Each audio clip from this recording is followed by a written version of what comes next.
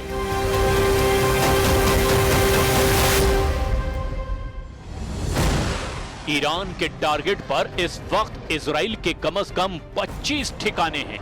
इनमें परमाणु अड्डे भी हैं, इनमें मिलिट्री बेस भी है और ऐसे टारगेट्स पर ईरान की मिसाइल लॉन्च होने को तैयार है।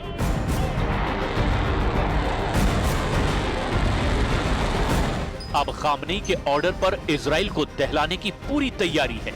ईरान की हर वो मिसाइल जिसकी रेंज 1500 के आसपास है, वो इजराइल पर हमले के लिए बिल्कुल तैयार कर दी गई है। ईरान की मिसाइल खुर्रम शहर, रेंज 2000 किलोमीटर से ज्यादा। ईरान की फतह हाइपरसोनिक मिसाइल, रेंज करीब 1500 किलोमीटर।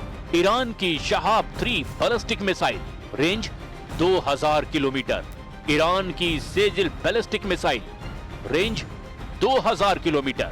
ऐसी ही ईरान के पास 8 तरह की मिसाइल हैं जो इजराइल के एक एक इंच को कवर करती है। ईरान अपनी अंडरग्राउंड मिसाइल सिटी दिखा चुका है, जहां 10, 20, 100 नहीं, हजारों मिसाइलें हमेशा फायर करने के लिए तैयार रखी गई हैं।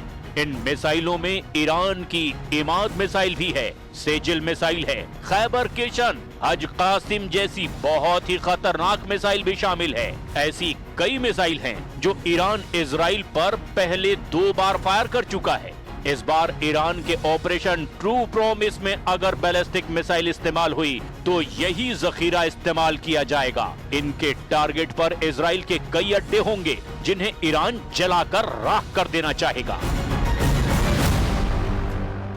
इजराइल की कैपिटल तेल अवीव, इजराइल का दूसरा सबसे बड़ा शहर और पोर्ट सिटी हाइफा, इजराइल का तीसरा सबसे बड़ा शहर अश्केलॉन, इजराइल का सबसे बड़ा बंदरगाह अशदोद, इजराइल का सबसे खतरनाक मिलिट्री बेस नेवातिब, नेगेव के रेगिस्तान में सबसे बड़ा शहर बीरशेबा। ईरान के टारगेट पर इजराइल के परमाणु अड्डे हैं और अगर वहां ईरान ने हमला किया तो समझ लीजिए कि परमाणु युद्ध शुरू हो सकता है, क्योंकि इजराइल के पास करीब 100 एटम बम हैं। इसका दावा कई अंतर्राष्ट्रीय रिपोर्ट्स में किया गया है। ईरान के परमाणु ठिकानों पर सबसे बड़ा टारगेट नेगेव में इजराइल का न्यूक्लियर रिसर्च सेंटर डिमोना हो सकता है। एलाबून, यहां इजराइल के छोटे परमाणु बम रखे जाने का दावा किया जाता है। कफार जेखारिया और तिरोश, जहां पर इजराइल का परमाणु बम का बड़ा गोदाम बताया जा रहा है। नहाल सोरेख, यहाँ पर इजराइल की परमाणु लैब है जहाँ परमाणु बम डिजाइनिंग का दावा किया जाता है।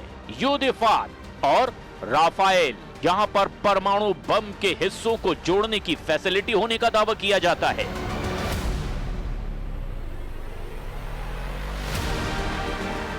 इस बार ईरान की मिलिट्री लीडरशिप को खत्म किया गया है। ईरान को मैसेज साफ है, इसका बदला बहुत खतरनाक होगा। ये बात अमेरिका तक भी पहुंच चुकी है। डोनाल्ड ट्रंप की तरफ से भी कह दिया गया है कि इजराइल के स्ट्राइक से अमेरिका का कोई लेना देना नहीं है, लेकिन यह भी कह दिया गया है कि वो जल्दी परमाणु डील करे, नहीं तो ईरान पर और भी खतरनाक हमले होंगे। ये वीडियो नतांज परमाणु फैसिलिटी का है। यहाँ धमाका देखिए, दिन दहाड़े इजराइल ने ईरान के परमाणु अड्डों पर बम बरसाए हैं। ये धमाके बता रहे हैं कि ईरान के जख्म कितने गहरे हैं, क्योंकि सिर्फ न्यूक्लियर साइट्स पर अटैक नहीं किए गए, ईरान की मिलिट्री लीडरशिप को भी खत्म कर दिया गया। इजराइल के हमले में ईरान के मिलिट्री लीडरशिप को मार गिराया गया। सेना अध्यक्ष मेजर जनरल मोहम्मद बागेरी और IRGC chief major general Hussain Salami समेत 20 बड़े कमांडरों और वैज्ञानिकों की मौत हो गई है। क्या ईरान इसके बदले अब इजराइल की मिलिट्री लीडरशिप को टारगेट करेगा? यानी कमांडर के बदले कमांडर का युद्ध होगा। ईरान के परमाणु ठिकाने नतांज को टारगेट किया गया है। तबरीज और एस्फहान में भी परमाणु फैसिलिटी पर बम गिराए गए हैं। क्या इसके बदले में अब इजराइल के परमाणु अड्डों पर ईरान की मिसाइल गिरेगी? यानी परमाणु ठिकाने के बदले अब परमाणु अड्डों पर हमला होगा। ईरान जब भी हमला करता है तो 10-20 मिसाइल फायर नहीं करता, बल्कि सैकड़ों की तादाद में ड्रोन और मिसाइल लॉन्च करता है। ऐसा इसीलिए क्योंकि ईरान को मालूम है कि इजराइल के मिसाइल डिफेंस सिस्टम बहुत मजबूत हैं और उनको तभी मात दी जा सकती है जब ज्यादा तादाद में मिसाइल और ड्रोन फायर किए जाएं।